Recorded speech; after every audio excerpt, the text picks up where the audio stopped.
Good evening, welcome to India 360. నేను రాజేశ్వరి. ప్రజాస్వామ్యం విలువల్లో భారత్ స్థానం 104, హ్యాపీయెస్ట్ దేశాల్లో భారత్ ర్యాంక్ 120, మీడియా స్వేచ్ఛలో 161వ ర్యాంక్. ఈ మూడు అంశాల్లోనూ భారత్ అట్టడుగు స్థానంలో ఉన్నట్టుగా సదరు ర్యాంకులు చెబుతున్నాయి. కానీ విచిత్రం ఏంటంటే భారత్ కంటే ఆఫ్ఘనిస్తాన్, పాకిస్తాన్, పాలస్తీనా, యుక్రెయిన్, ఆఖరికి మయన్మార్ కూడా మెరుగైన స్థానాల్లో ఉన్నాయి. ఆశ్చర్యకరమైన విషయం ఏంటంటే గన్నులతో యాంకర్ను బెదిరించే తాలిబాన్ల కంటే భారత్లో మీడియా స్వేచ్ఛ అధ్వాన్నంగా ఉందట. యుక్రెయిన్లో ఎప్పుడు ఎక్కడ బాంబు దాడి జరుగుతుందో తెలియక బిక్కుబిక్కుమంటూ గడిపే యుక్రెయిన్లు కూడా భారతీయుల కంటే హ్యాపీగా ఉన్నారట. సో వీటిని చూస్తే అవి ఎంత తప్పుడు ర్యాంకులని భారత్కిచ్చాయో ఇట్టే అర్థమవుతోంది.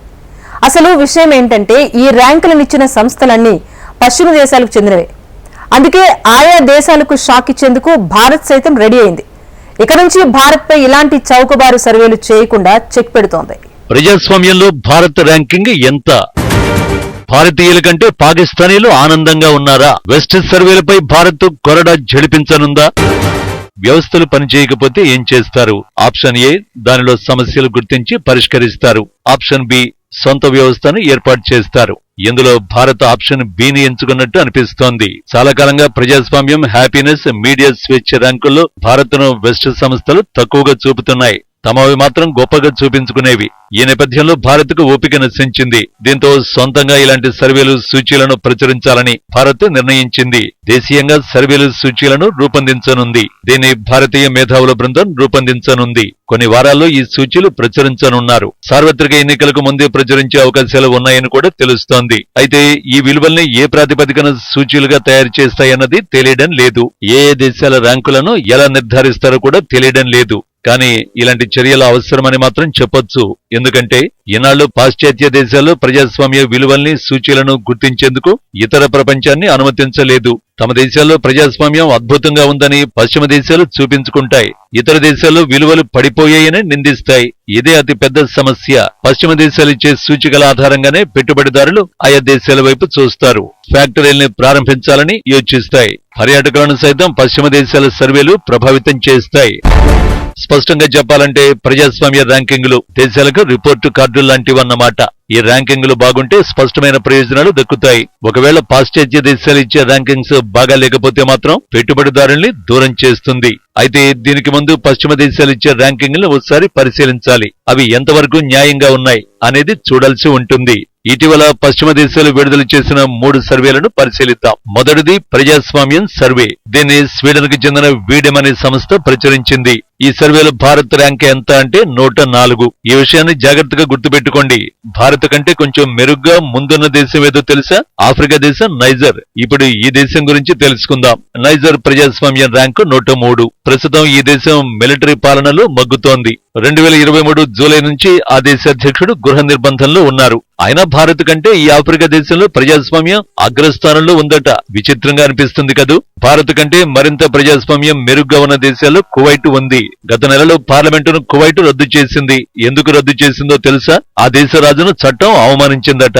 అంటే అమీర్ను విమర్శించడం రాజ్యాంగబద్ధంగా చట్ట విరుద్ధం. సో కువైట్ పార్లమెంటును రద్దు చేసింది. అలాంటి కువైట్ కూడా ప్రజాస్వామ్యం విషయంలో భారత్ కంటే మెరుగ్గా ముందు ఉంది. ఈ దేశంలో ప్రజాస్వామ్యం ఎంత అద్భుతంగా ఉందో చమురు మాత్రమే నిర్ణయిస్తుందని ప్రపంచానికి తెలిసిన బహిరంగ రహస్యం. ఇక మరో సూచిక హ్యాపీనెస్. ప్రజలు ఎంత ఆనందంగా ఉన్నారో ఈ సర్వే చెబుతుంది. ఈ జాబితాలో భారత్ 126వ స్థానంలో ఉంది. భారత్ పైన ఉన్న దేశాలను ఒక్కసారి చూద్దాం. పాకిస్తాన్ లో ప్రజలు భారతీయుల కంటే ఎక్కువ ఆనందంగా ఉన్నారంటూ ఈ సర్వే చెబుతోంది. పాకిస్తాన్ కు 108వ స్థానాన్ని ఇచ్చింది. పొరుగు దేశం తీవ్ర ఆర్థిక సంక్షోభంలో కూరుకుపోయింది. తినడానికి తిండి లేక అక్కడి ప్రజలు అల్లాడుతున్నారు. నిత్యం ఉగ్రదాడులు జరుగుతున్నాయి. సార్వత్రిక ఎన్నికలను కూడా బహిరంగంగానే రిగ్గింగ్ చేశారు. అంతర్జాతీయ ద్రవ్యనిధి సంస్థ అప్పులు ఇవ్వందే పాకిస్తాన్ కు పూట గడవదు. అలాంటి దేశంలో ప్రజలు సంతోషంగా ఉన్నట్టు సదరు సర్వే వెల్లడించింది.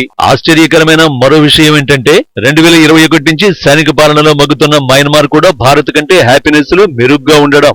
7 దశాబ్దాలుగా సైనిక పాలనతో మయన్మార్ ఆర్థిక వ్యవస్థ ధ్వంసమైంది. ఇక 2 ఏళ్లుగా యుద్ధాన్ని ఎదుర్కొంటున్న ఉక్రెయిన్ 105వ స్థానం, పాలస్తీనా 103వ స్థానం, ఇరాన్ 100వ స్థానంలో ఉన్నాయి. హ్యాపీనెస్ విషయంలో భారత్పై పూర్తిగా పక్షపాత ధోరణి అవలంబించినట్టు స్పష్టంగా తెలుస్తుంది. ఉక్రెయిన్ పై రష్యా భీకర దాడులు చేస్తోంది. ఎప్పుడు ఎక్కడ బాంబు పడుతుందో తెలియని పరిస్థితి ఉక్రెయిన్ లో నెలకొంది. ప్రజలు ప్రాణాలు అరచేతిలో పెట్టుకుని బిక్కుబిక్కుమంటూ గడుపుతున్నారు.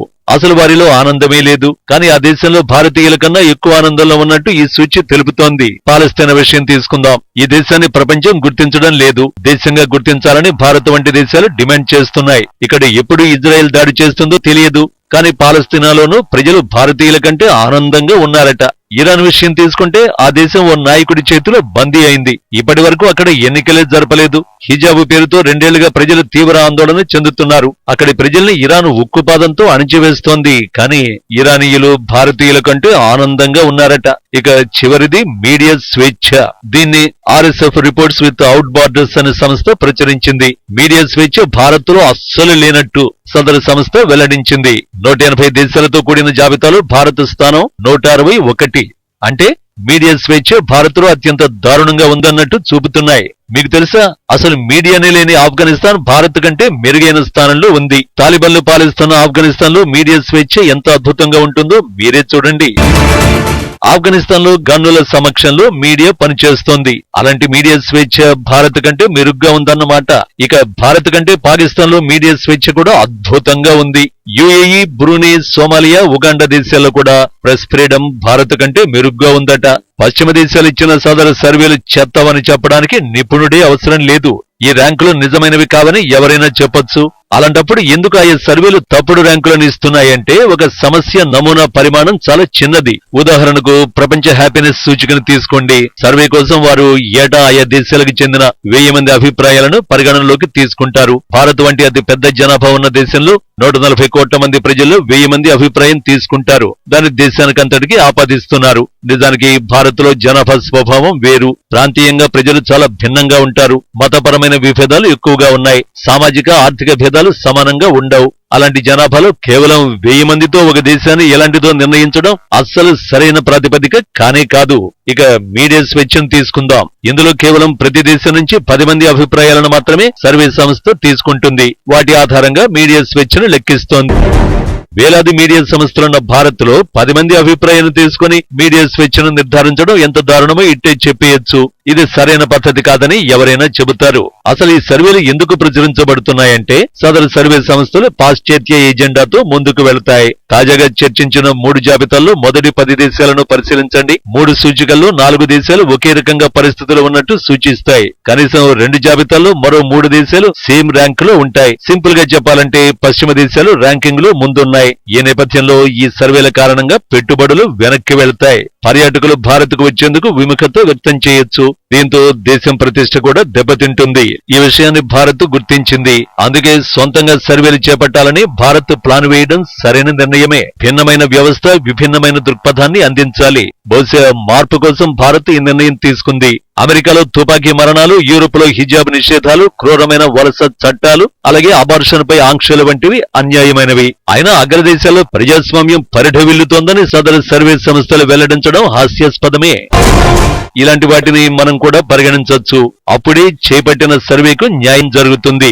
పశ్చిమ దేశాల అహంకార ధోరణికి చెక్ పెట్టాల్సిన అవసరం ఎంతైనా ఉంది. పశ్చిమ దేశాలపై పారదర్శకత, న్యాయంగా ఉండే సర్వేలకు భారత్ బాటలు వేయనున్నదనడంలో ఎలాంటి సందేహం లేదు.